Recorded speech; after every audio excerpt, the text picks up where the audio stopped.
మీ business ఏదైనా మీ ఊర్లో promotion చేయాలంటే అది సుమన్ టీవీతోనే సాధ్యం. ఇప్పుడే సంప్రదించండి. మాజీ మంత్రి పెద్దిరెడ్డి రామచంద్రారెడ్డి గారు మా ముఖ్యమంత్రిపై ప్రభుత్వంపై కొన్ని మాటలు మాట్లాడడం జరిగింది. పెద్దిరెడ్డి రామచంద్రారెడ్డి గారు, ఈ రాష్ట్రంలో మీరు మీ కుటుంబ సభ్యులు గత 5 సంవత్సరాల్లో చేసిన పాపాలు అన్నీ కావు. 5 సంవత్సరాల్లో మీరు జగన్మోహన్ రెడ్డిని అట్ట పక్కన పెడితే రాయలసీమ ప్రాంతంలో నివసిస్తున్న ప్రజలకైతేనే మీ కుటుంబాన్ని 40 సంవత్సరాల నుంచి ఆదరించిన ఓటర్లకు ఏ విధమైన న్యాయం చేశారో ఒకసారి మీ మనస్సాక్షికే తెలుసు. ముఖ్యంగా రాష్ట్రం అంతా పక్కన పెడితే పుంగనూరు నియోజకవర్గం విషయంలోనే నేను కొన్ని విషయాలు ఆయనకు చెప్పదలుచుకున్నా. ఆ రోజు నువ్వు అధికారంలో ఉంటే నీ కంపెనీ, నీ పాల కంపెనీ ఏదైతే ఉందో ఆ కంపెనీ ద్వారా నీ నియోజకవర్గంలో ఉన్న ప్రజలు ఎవరైతే నీకు 4-5 సార్లు ఎమ్మెల్యేగా పట్టం కట్టారో, నీ కొడుకుని ఎంపీ చేశారో ఆ ప్రాంత ప్రజలకే నువ్వు తీరని అన్యాయం చేసినావు.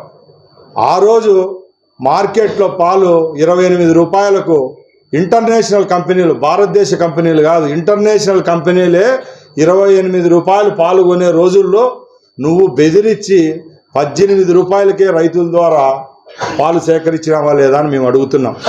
అలాగే రాయలసీమలో ముఖ్యంగా చిత్తూరు అలాగే మదనపల్లి ప్రాంతాల్లో లక్షలాది ఎకరాలలో ఉన్న మామిడి పంట, దీని మీదే జీవనం సాగిస్తున్న రైతులు కడుపు కొట్టావా లేదా అని మేము అడుగుతున్నాం.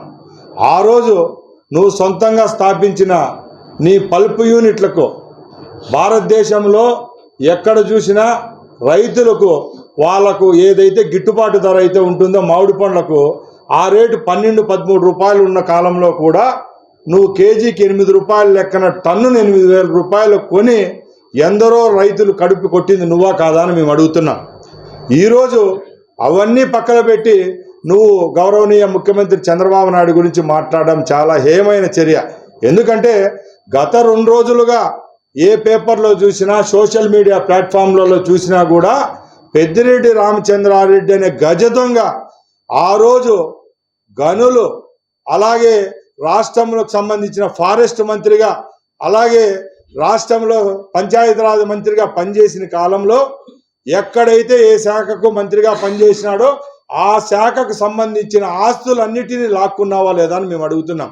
ముఖ్యంగా ఆ రోజు నువ్వు గనుల మంత్రిగా ఉంటే రాష్ట్రంలో ఉన్న ఖనిజాలన్నీ నీ హ్యాండ్ ఓవర్లో ఉండి మైన్స్, గ్రానైట్ అయితేనేం, లాటరైట్ అయితేనేం, ఇసుక అయితేనేం, ఇంకా మిగతా క్వారీలన్నీ నీ చేతుల్లో పెట్టుకొని అక్కడున్న యజమానులను భయపట్టించి నీ చెంచాగాళ్లతో 5 సంవత్సరాలు నడిపి కోట్లాది రూపాయలు దన్నుకున్నావా కాదా అని మేము అడుగుతున్నాం. అవన్నీ పక్కన పెట్టేస్తున్నావు. ఈరోజు నువ్వు జగన్మోహన్ రెడ్డి 5 సంవత్సరాల్లో అది చేశా, ఇది చేశా, ఇప్పుడు ప్రభుత్వం మారిన పిమ్మటే ఈ రాష్ట్రంలో ఏదో 7 నెలల్లో మా ప్రభుత్వం తప్పు చేసిందని నువ్వు అడుగుతున్నావు. ఏ విషయంలో చర్చకైనా మేము సిద్ధంగా ఉన్నాం. మొట్టమొదటిగా మేము నిన్ను ఒకటే అడుగుతున్నాం, నీ కుటుంబం చేసిన దాష్టికాలు అన్నీ కావని మేము ఒకటే ముక్తాయాసంగా 8 నెలల నుంచి చెప్తున్నాం. దాంట్లో నువ్వు చెప్తున్నావు నేనేం తప్పు చేయలేదంటున్నావు.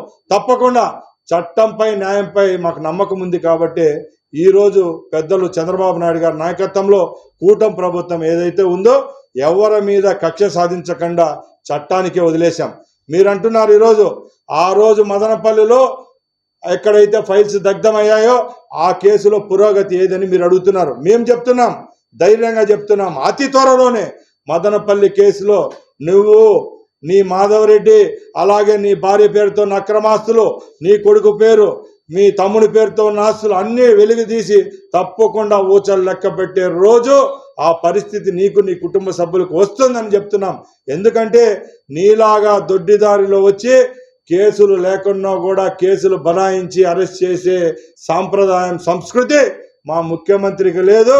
మేము చట్టాన్ని, ధర్మాన్ని నమ్ముకున్నాం కాబట్టి దాని మీద గౌరవంతో ముందుకెళ్తున్నాం. అలాగే మేము ఒకటి చెప్తున్నాం, నువ్వు ముసలి కన్నీరు గారుస్తున్నావు. ఏదో ఈ ప్రజల గురించి నువ్వు, నీ ముఖ్యమంత్రి మంచి చేసినామంటున్నావు. నీ ముఖ్యమంత్రి విషయం పక్కన పెట్టు, నీ విషయానికి అడుగుతున్నాం. నువ్వు పుంగనూరు నియోజకవర్గం, తంబోలపల్లి, మదనపల్లి నియోజకవర్గాల్లో చేసిన దందాలు అన్నీ కావు. ఆ రోజు ఇరిగేషన్ ప్రాజెక్టులలో నువ్వు ఎంత దండుకున్నావు, నీ కంపెనీ ఏదైతే ఉందో పిఎల్ఆర్ ప్రాజెక్ట్ అనుకోండి, నీ కూతురు పేరుతో ఉన్న ఒక సంస్థ ఏదైతే ఉందో ఆ సంస్థ ద్వారా ఎన్ని వందల కోట్లు నువ్వు దాచుకున్నావో అందరికీ తెలుసు. ఆ రోజు ఏ ప్రాజెక్టులు అయితే ముదివేడు ప్రాజెక్ట్ అనుకోండి బిల్లు చేసుకున్నావు, అక్కడ ఉన్న పేద రైతులు కడుపు కొట్టావు, ఆ రైతుల దగ్గర ఉన్న భూములు లాక్కున్నావు. కేవలం 40-50 కోట్లు వాళ్ళకు రావాల్సిన R&R ప్యాకేజీ కూడా ఇప్పించలేని దుస్థితిలో నువ్వు ఉండి వాళ్ళ ఉసురు ఈ రోజు కూడా నీకు తగిలే పరిస్థితి వచ్చిందంటే నువ్వు ఒకసారి అర్థం చేసుకోవాలా. ఇలాగే చెప్పుకుంటూ పోతే గాలేరు నగరి నుంచి నువ్వు పుంగునూరుకు నీళ్లు తీసుకొని పోతానని నీ సొంత కంపెనీలకు 5,500 కోట్ల రూపాయలతో టెండర్లకు పిలిపించుకొని దాంట్లో మొబిలైజేషన్ అడ్వాన్స్ తీసుకొని ఈరోజు పైపులు అయితేనే ఆ వర్కులు అట్టే వదిలేసి గవర్నమెంట్ మారిన మరుసటి రోజే నీ కంపెనీకి సంబంధించిన లారీలు అయితేనేం మెషనరీస్ అయితేనేం ఎక్కడున్నాయని సూటి ప్రశ్న వేస్తున్నాం. నువ్వు నీతి నిజాయితీగా ఆ రోజు ఆ టెండర్లు దక్కించుకొని ఉంటే ఈ రోజు అగ్రిమెంట్లన్నీ నీ కంపెనీలు నీ అనుబంధ కంపెనీల పేరుతోనే ఉన్నాయి కదా. ఈ రోజు నువ్వు ఆ ప్రాజెక్టులను ఈ ప్రభుత్వంలో ఎందుకు కంటిన్యూ చేయలేదని మేము అడుగుతున్నాం.